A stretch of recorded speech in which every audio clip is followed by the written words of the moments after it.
बिस्मिल्लाहिर्रहमानिर्रहीम। अस्सलामु अलैकुम स्टूडेंट्स, उम्मीद है आप सब लोग खैरियत से होंगे।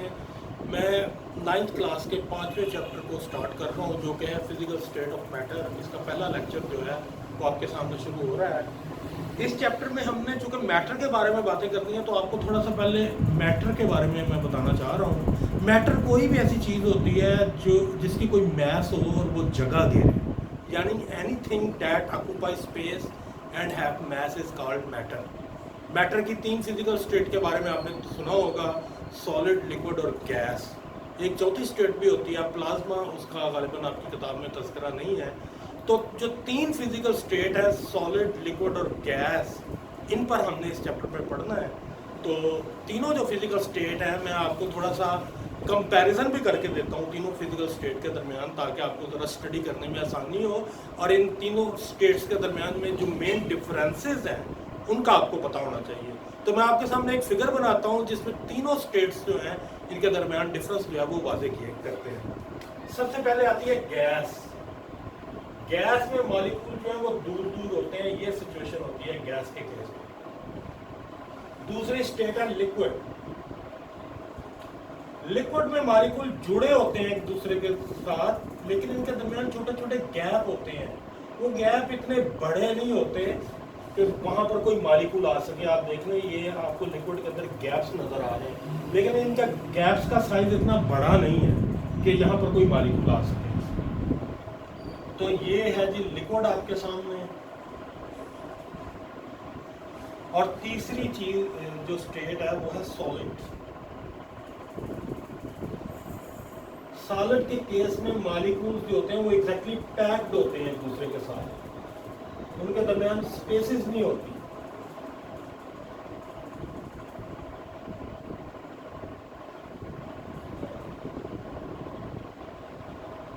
ये सिचुएशन होती है जी सॉलिड्स की।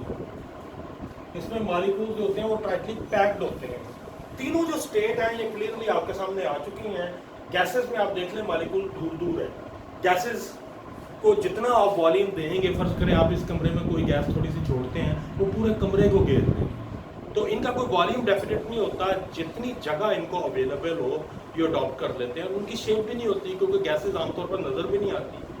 तो गैसेस की जो ऑफिशियल डेफिनेशन है वो ये है, it is a state of matter which has neither definite shape not definite volume. ये इनकी डेफिनेशन है। अब लिक्विड के केस में आप देख लें, लिक्विड की का जो वॉल्यूम होता है वो तो फिक्स होता है, क्योंकि आप देख रहे हैं ये मॉलिक्यूल आपस में टाइटली जुड़े हुए हैं एक दूसरे के साथ। अगरचे आपको छोटी छोटी स्पेसेस नजर आ रही हैं, लेकिन इन स्पेसेस में कोई मॉलिक्यूल नहीं आ सकता। तो इनका वॉल्यूम फिक्स होता है, लेकिन इनकी शेप फिक्स नहीं होती। आप जिस तरह के बर्तन में इसे आप डालेंगे उसी तरह की ये शेप अडॉप्ट कर लेंगे। अगर कोई गोल बर्तन है तो ये, अगर उसमें आप पानी डालते हैं तो पानी भी गोल हो जाएगा। इसी तरह अगर कोई स्क्वायर टाइप का बर्तन है उसमें आप पानी डालेंगे तो पानी भी स्क्वायर हो जाएगा। तो इनकी ऑफिशियल डेफिनेशन होती है, it is a state of matter which has definite volume but not definite shape. और तीसरी स्टेट हमारे सामने आ जाती है सॉलिड। सॉलिड में आप जानते हैं मॉलिक्यूल टाइटली एक दूसरे के साथ जुड़े होते हैं, इनके दरमियान स्पेसेस नहीं होती और ये अपनी पोजीशन भी बरकरार रखते हैं। लिक्विड में मॉलिक्यूल अपनी पोजीशन बरकरार नहीं रखते। ये जो स्पेसेस आपको छोटी छोटी नजर आ रही हैं, इसी वजह से लिक्विड के मॉलिक्यूल एक दूसरे से फ्लो कर जाते हैं। ये फ्लो करते हैं लिक्विड, लेकिन सॉलिड फ्लो नहीं करते, क्योंकि इनके दरमियान में स्पेसेस ही नहीं होती। और इनकी ऑफिशियल डेफिनेशन ये है, it is a state of matter which has definite volume and definite shape. तो ये है जी neither definite shape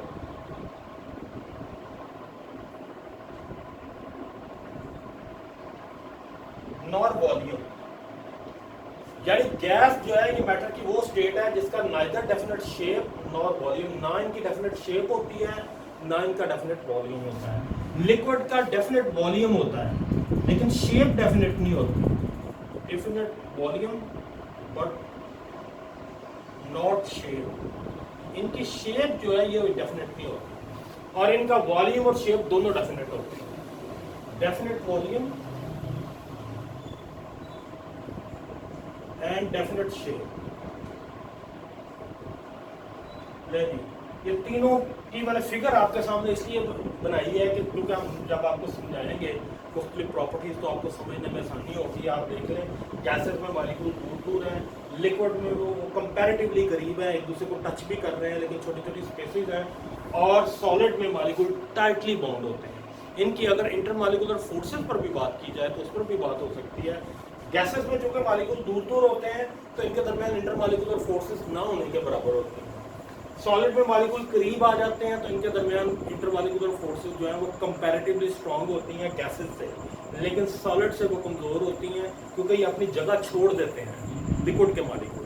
सॉलिड के मॉलिक्यूल में इंटरमॉलिक्यूलर फोर्सेस बहुत स्ट्रांग होती हैं क्योंकि ये अपनी पोजीशन चेंज नहीं करते या अपनी पोजीशन बरकरार रखते हैं। इसी वजह से इनकी जो शेप होती है वो डेफिनेट होती है। और आप इनकी प्रॉपर्टीज़ पे अगर आप इंटरमॉलिक्यूलर फोर्सेस पे मैंने बात करती हैं, आपको स्पेसेस भी नज़र आ रही हैं। यहाँ स्पेसेस बहुत ज़्यादा है, यहाँ स्पेसेस बहुत कम है, और अगर हैं भी तो इतनी नहीं है कि उनमें कोई मॉलिक्यूल आ सके। और यहाँ पर तो बिल्कुल ही स्पेसेस जो हैं इंटरमॉलिक्यूलर मौजूद नहीं है। और अगर हम मोशन की बात करें, क्योंकि आपको पता है जो गैसेस और लिक्विड होते हैं इनके मॉलिक्यूल इन कांस्टेंट मोशन होते हैं। तो जो गैसेस होती हैं इनमें तीन तरह की मोशन होती हैं। ट्रांसलेशनल मोशन वो मोशन होती है जिसमें मॉलिक्यूल अपनी जगह छोड़कर चले जाते हैं और फिर वो एग्जैक्टली वैसे वापस नहीं आते। जैसे इंसान की मूवमेंट जो है ये ट्रांसलेशनल मोशन है। तो गैसेस के मॉलिक्यूल जो मोशन शो करते हैं वो ट्रांसलेशनल भी होती है, वो रोटेशनल भी होती है, वो वाइब्रेशनल भी होती है। वाइब्रेशनल मोशन में एक पॉइंट के आगे पीछे मूवमेंट होती है जैसे घड़ी के पेंडुलम की मूवमेंट होती है, और रोटेशनल मोशन में एक पॉइंट के इर्द गिर्द मूवमेंट होती है जैसे पंखे के परों की मूवमेंट होती है। गैसेस तीनों तरह की मूवमेंट शो करती हैं, लिक्विड भी तीनों तरह की मोशन शो करते हैं, लेकिन जो सॉलिड होते हैं वो सिर्फ वाइब्रेशनल मोशन शो करते हैं क्योंकि मॉलिक्यूल अपनी जगह छोड़ के नहीं जाते, वो अपने पॉइंट पे मरकजी पॉइंट के टू एंड फ्रो जो है वो मूव करते हैं। यानी सॉलिड के पार्टिकल सिर्फ वाइब्रेशनल मोशन शो करते हैं। तो ये मैंने आपको ब्रीफ सा इंट्रोडक्शन दे दिया है तीनों फिजिकल स्टेट का, तस्वीरें भी आपके सामने बनी हैं ताकि आपको इनमें डिफरेंस जो है वो ज़रा वाज़ेह हो। अब मैं आपके असल टॉपिक की तरफ आ रहा हूँ। सबसे पहले आपकी किताब में दी गई है टिपिकल प्रॉपर्टीज़ ऑफ गैसेस। तो गैसेस की जो टिपिकल प्रॉपर्टीज़ है उस पर हम बात करते हैं। ये गैसेस की तस्वीर जो है ना वो आपके सामने बनी हुई है, इसको हम ज़रा बरकरार रखते हैं क्योंकि इसे यूज़ करेंगे तो हम बारी बारी इसकी प्रॉपर्टीज़ की तरफ आते हैं। पहली प्रॉपर्टी जो आपकी किताब में दी गई है गैसेस की वो है डिफ्यूजन और एफ्यूजन। आप जानते हैं कि कमरे के एक कोने में अगर आप कोई परफ्यूम छिड़क दें या कोई स्मेल आप छोड़ दें तो आप देखते हैं कि वो स्मेल आहिस्ता आहिस्ता पूरे कमरे में फैल जाती है। उसकी रीज़न ये होती है कि गैसेस के मॉलिक्यूल जो होते हैं वो इन कांस्टेंट मोशन होते हैं, वो आपस में टकराते हैं, वो दीवारों से टकराते हैं, हत्ता कि वो जितनी अवेलेबल स्पेस हो सारी स्पेस को वो घेर लेते हैं। ये वो रीजन जहाँ से आपने स्पेल को छोड़ा था वहाँ पर गैस के मॉलिक्यूलों की कंसंट्रेशन बहुत ज़्यादा थी। मैं आपके सामने तस्वीर ही रखता हूँ। ये फ़र्ज़ करें ये कमरा है, यहाँ पर आप कोई परफ्यूम वगैरह छिड़क देते हैं और आप देखते हैं कि वो परफ्यूम पूरे कमरे में फैल जाता है। अब ये वो रीजन है जहाँ पर मॉलिक्यूलों की कंसंट्रेशन बहुत ज़्यादा है और इस रीजन में मॉलिक्यूलों की कंसंट्रेशन निल है। तो मॉलिक्यूल जब हायर कंसंट्रेशन से लोअर कंसंट्रेशन की तरफ मूव करते हैं तो इस प्रोसेस को हम कहते हैं डिफ्यूजन। यानी गैस के मॉलिक्यूल का इधर से इधर मूव करना, इधर मूव करना या इधर मूव करना, that is called diffusion. Diffusion की प्रॉपर डेफिनेशन ये होती है, it is the spontaneous escape of gas molecules from the region of higher concentration to the region of lower concentration। यह डिफ्यूजन, और ये गैसेस की बहुत हायर होती है। उसकी रीज़न ये होती है कि गैस के मॉलिक्यूल इन कांस्टेंट मोशन होते हैं, वो आपस में टकराते हैं, वो दीवारों से टकराते हैं, हत्ता कि वो डिस्पर्स हो जाते हैं पूरे कमरे के अंदर, जितनी भी स्पेस अवेलेबल हो उसमें वो डिस्पर्स हो जाते हैं। तो ये गैसेस की डिफ्यूजन जो पावर है वो बहुत ज़्यादा होती है। इससे मिलता जुलता एक कंसेप्ट है एफ्यूजन का। डिफ्यूजन और एफ्यूजन में सिर्फ एक डिफरेंस है, एफ्यूजन में दोनों रीजन्स के दरमियान में एक पार्टीशन लगी होती है। ये रीजन है हायर कंसंट्रेशन वाला, ये रीजन है लोअर कंसंट्रेशन वाला। दोनों के दरमियान में आप एक पार्टीशन लगाते हैं और इस पार्टीशन में आप एक सुराख करते हैं। वो सुराख इतना छोटा होना चाहिए कि एक वक्त में एक मॉलिक्यूल उस सुराख से गुजर सके। अब जो गैस के मॉलिक्यूल्स की जो मूवमेंट होगी that will be effusion. Diffusion और फ्यूजन में सिर्फ इस पार्टीशन का फर्क है, और जाहिर है कि एक वक्त में एक मालिक्यूल इस सुराख से जा रहा है दूसरी तरफ, तो इसका मतलब ये हुआ कि फ्यूजन प्रोसेस जो है ये कंपैरेटिवली स्लो प्रोसेस है, ये आराम से चलेगा। डिफ्यूजन में तो कोई पार्टीशन ही नहीं थी, मालिक्यूल आज़ादी से मूव करके एक रीजन से गए वो दूसरे रीजन में चले गए। तो अगर molecule, gas molecule from the region of higher concentration to the region of lower concentration जाएं और वो इस सुराख से एक एक करके दूसरी तरफ जाएं, तो इस प्रोसेस को हम कहते हैं फ्यूजन। ये जो गैसेस होती हैं इनकी फ्यूजन और डिफ्यूजन जो है ये दोनों बहुत स्ट्रांग होती हैं। ये इनकी पहली प्रॉपर्टी है जो आपकी किताब में दी गई है। डेफिनेशन मैंने आपको रिवाइज कर बोल दिया, मैं दोबारा बोल देता हूँ। It is the spontaneous escape of या spreading of gas molecules from the region of higher concentration to the region of lower concentration is called diffusion। और अगर यही continuous escape हो from the region of higher concentration to the region of lower concentration through a small hole, एक small hole से अगर ये movement हो रही हो तो इसे हम कहते हैं diffusion। ये पहली प्रॉपर्टी है। दूसरी प्रॉपर्टी जो है वो है प्रेशर। कोई भी गैस अपना प्रेशर कैसे शो करती है? गैस के मॉलिक्यूल्स आपस में टकराते हैं, दीवारों से टकराते हैं। ये जब दीवारों से टकराते हैं, जिस कंटेनर में भी आपने उन्हें रखा हुआ है, तो वो उससे वो अपना प्रेशर शो करते हैं। The gases show their pressure या express their pressure by its collision on the wall of container. जब वो कंटेनर की दीवारों से टकराते हैं तो वो अपना प्रेशर शो करते हैं। प्रेशर का फार्मूला आपने पढ़ा होगा, pressure is equal to force per unit area. इसका मतलब ये हुआ पर यूनिट एरिया में गैस ने कितनी फोर्स लगाई है, दैट इज कॉल्ड प्रेशर। और फोर्स का आपको पता है यूनिट होता है न्यूटन, और एरिया का यूनिट होता है मीटर स्क्वायर। तो जो प्रेशर है इसका जो स्टैंडर्ड सिस्टम इंटरनेशनल का जो यूनिट बनता है वो न्यूटन पर मीटर स्क्वायर बनता है। एक न्यूटन पर मीटर स्क्वायर जो होता है वो एक पास्कल के बराबर होता है। तो आप कह सकते हैं कि 1 न्यूटन, मैं मुख्तलिफ जो यूनिट्स हैं उनका कंपैरिजन भी यहाँ पर लिख देता हूँ, क्योंकि गैसेस का जो सबसे फेमस यूनिट है वो एटमॉस्फेयर है। तो एटमॉस्फेयर के लिहाज से मैं लिख देता हूँ 1 atmosphere is equal to 10, 13, 25 newton per metre square. आप इसे ऐसे भी लिख सकते हैं। और 1 न्यूटन पर मीटर स्क्वायर चूंकि पास्कल के बराबर है, तो आप लिख सकते हैं कि 1 एटीएम जो है वो 10, 13, 25 पास्कल के इक्वल है। आप किलो पास्कल में भी लिख सकते हैं। किलो पास्कल में आप इसे 1000 से डिवाइड करते हैं तो आपका आंसर आएगा 101.325 किलो पास्कल। आप इसे टॉर में भी लिख सकते हैं। 1 एटीएम जो है वो 760 टॉर के बराबर होता है, या 760 mmHg के बराबर होता है।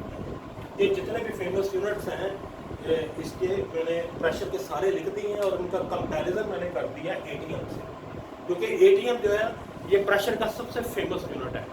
और सी लेवल पर जो एटमॉस्फेरिक प्रेशर होता है वो 1 एटीएम होता है। 1 एटीएम से मैंने कंपैरिजन करके सारे यूनिट जो है वो आपके सामने लिख दिए हैं। पास्कल भी है आपकी किताब में दिया हुआ है, टॉर भी दिया हुआ है, mmHg भी दिया हुआ है। अब और फर्दर 2 प्रॉपर्टीज हो गई, 3 हो गई हैं गैसेस की प्रॉपर्टीज, डिफ्यूजन, फ्यूजन और प्रेशर। एक और गैस की प्रॉपर्टी आपकी किताब में दी गई है कंप्रेसिबिलिटी, यानी गैसेस को आप कंप्रेस कर सकते हैं। आप इस तस्वीर में देख लें गैस में मॉलिक्यूल दूर दूर मौजूद है, तो इसका मतलब ये हुआ कि अगर आप प्रेशर डालेंगे तो ये एक दूसरे के करीब आ जाएंगे। दूसरे अल्फाज में हम ये कह सकते हैं कि गैसेस आर कंप्रेसिबल। आप इनको कंप्रेस कर सकते हैं, इनको दबा सकते हैं, क्योंकि उन्होंने बहुत ज़्यादा एरिया घेरा होता है। गैस के मॉलिक्यूल दूर दूर होते हैं, जब आप प्रेशर अप्लाई करेंगे तो वो एक दूसरे के करीब आ जाएंगे। सो गैसेस आर कंप्रेसिबल। और नेक्स्ट प्रॉपर्टी जो आपकी किताब में दी गई है वो है मोबिलिटी, यानी मूव करना। गैसेस के मॉलिक्यूल जो कि इन कांस्टेंट मोशन होते हैं, तो ये जितना एरिया इनको अवेलेबल हो ये सब का सब जो है वो उसे अडॉप्ट कर लेते हैं या घेर लेते हैं उस सारे एरिया को। तो ये हाईली मोबाइल होते हैं। इनके मोबाइल होने की रीज़न जो है वो मैं डिस्कस कर चुका हूँ कि ये इन कांस्टेंट मोशन होते हैं, ये आपस में टकराते हैं, ये दीवारों से टकराते हैं और ये डिस्पर्स हो जाते हैं।